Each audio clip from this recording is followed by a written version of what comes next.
Ooh. Ooh, do you see the connection? For December 2023, you have to be in the energy of bliss and cherishing the day. Playfulness, joy, what excites you, what gives you energy, because it is in the water. So what nourishes your emotions, what actually, think of joy of a child, curiosity of a child, playfulness of a child. Stag spirit, this is about taking the lead. Bobcat, life is a mystery.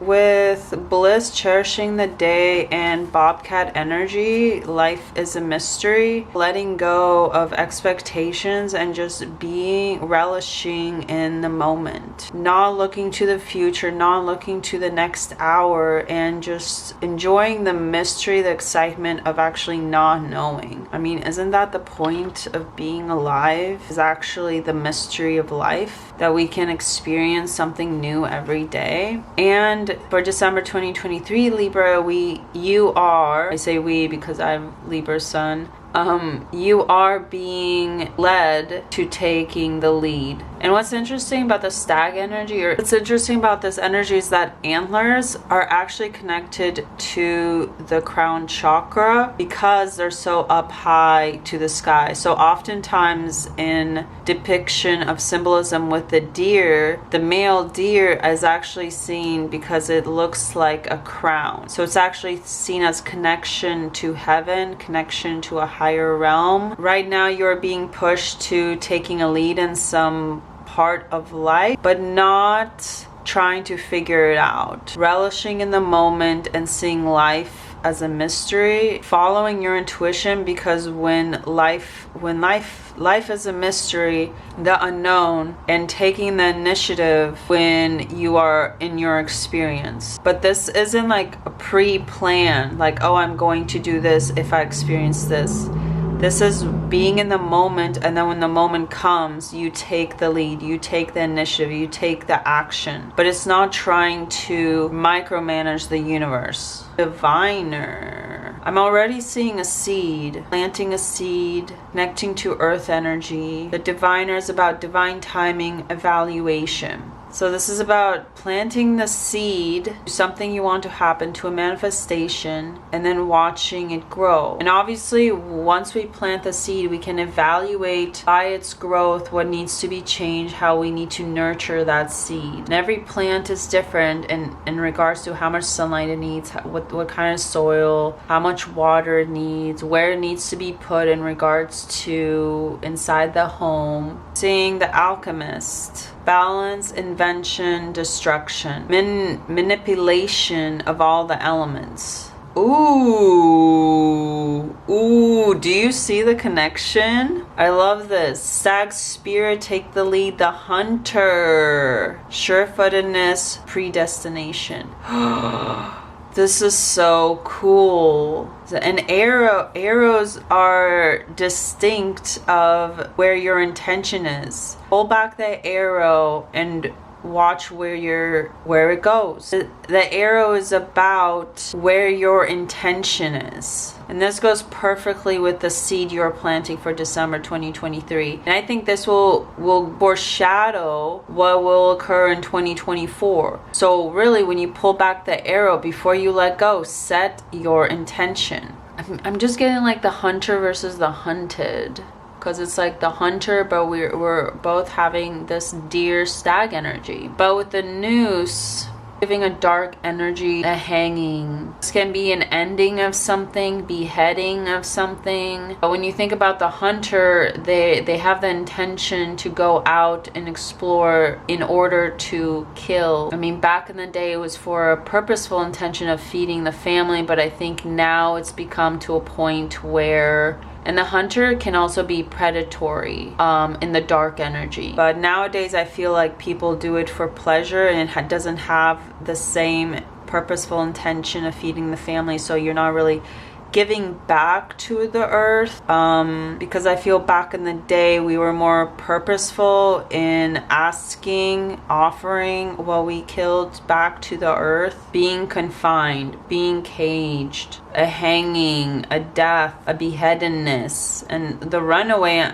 this gives me like you're caging your growth. Secrets, running from problems. So this can be you feel hunted by from someone or something. Seven of Cups, it's an illusion. You have choices. It's an emotional offering, multiple emotional offerings, but it's not specifically from a person. Be like an indecisiveness, especially with Libra, we have a stereotype of being indecisive because we're able to see things from all the perspectives. So that's where the indecisiveness comes from, because we have a harder time making a decision because we're able to see all the perspectives. That's our forte. Seven of Cups always gives me like it's a choice. When you have multiple offerings or you multiple choices, there's a trick. There's like an illusion. There's like something hidden. Like it's kind of like a magician hiding one thing and kind of doing under multiple cups and then rearranging the cups, and you have to follow that one cup, that thing he put under. Libra, this is you taking on too much, too many projects. This is basically like the man with the world on his shoulders. Like you're taking too much. This is a burnt out energy where you have too many tasks and you're trying to complete them all at the same time, and then you have too many choices, and it's giving like inability to make a choice and inability to finish anything because you're trying to do too many things at the same time. And with the Seven of Cups and Bobcat spirit, life is a mystery message. This is connecting to like thing you might feel like the fact that you're not able to figure out what choice to make. You might decide to take on everything, and it's going to put you in a state of where you try to complete all the cups. You're going to try to take on all the cups in order to do all the projects because you're not able to make a choice. You're not able to plant the intention. You're not able to pull back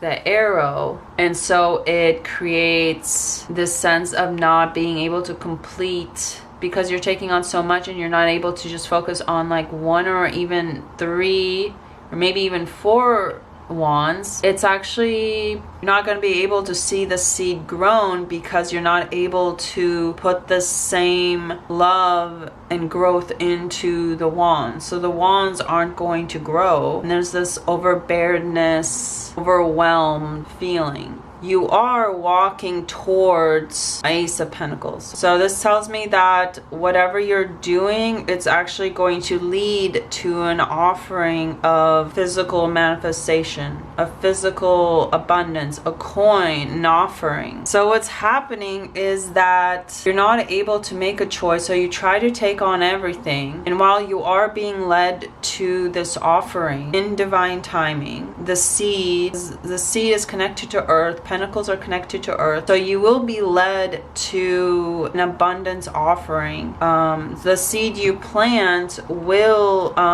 be birthed as an Ace of Pentacles, but you're too preoccupied, Libra, with the Five of Cups. You're too preoccupied with what can't accept certain offerings, that you can't take on all the cups, that some cups are spilled, and it's putting in the state of lack energy because you're not willing to look behind you to see the cups that you do have. Because of the Ten of Wands, you're trying to take on all the energy. The Five of Cups, the dilemma is spilled milk, and you're not able to see the Ace of Pentacles being brought forth that you had planned the intention, because you're trying to take on too much on this earth. Maybe like in your life, you have all these ideas, all these things you want to manifest, and so you're trying to take on all of them, and in some energy you are able to plant a seed that does manifest into the Ace of Pentacles, an offering, but you're not able to actually see it, because here we see between each side of the Ace of Pentacles, we see one side you're buried in your 6. You're not even able to see your path. You don't even know where you're going. 5 of Cups, you're not even looking at the Ace of Pentacles. You're not even looking at the 2 cups you have. You're looking at your spilled cups. You're looking at what you don't have, what you can't have, what hasn't been offered to you, what has been spilled,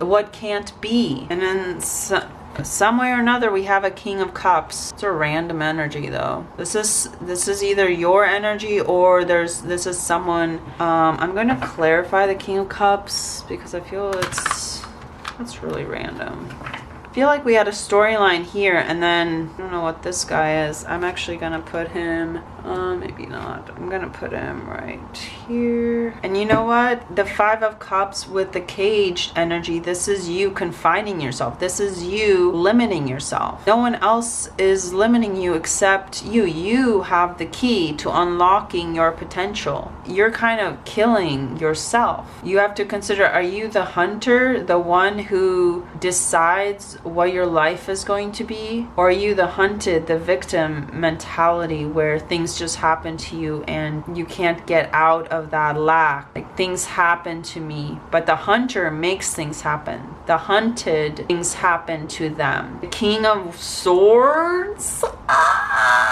Okay. King of Swords and King of Wands. This has to be like maybe this is where the 7 of Cups, the illusion, is coming from, where you're not able to decide between 2 parties. What is King of Swords, King of Wands?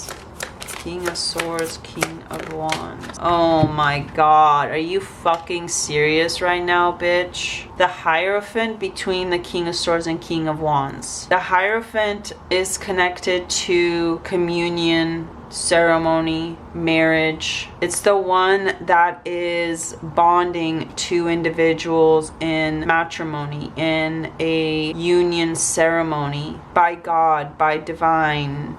Ace of Pentacles, there's a new beginning. 10 of Wands, there's a justice call. This is balance. You need to balance. King of Swords, King of Wands, because I need to clarify this energy. The Sun, 9 of Wands, and the Tower. So whatever this is, there's going to be a Tower moment. There's going to be a semblance of your foundation because it's not working. Whatever it is, it's not working. And I don't know why, but like you're guarding yourself from the sun, but it's all going to go to shambles because you putting up a fence actually is going to create a foundation to you. Actually being guarded to a new experience, to connect to your inner child, to connect to what ignites you, what excites you. The cherishing of the day is the sun energy. Like, follow your inner child's joy and excitement, and guarding yourself to that is actually going to break down your foundation. And either way, it's either you follow your joy or you follow a breakdown. You're isolating yourself, but there is some sort of communion, but you're guarding yourself. Like, for whatever reason, you're not accepting this offer. You're in the energy of feeling sorry for what you don't have. Maybe the offerings are actually, I don't know, maybe this is a situation where the party you're with is gay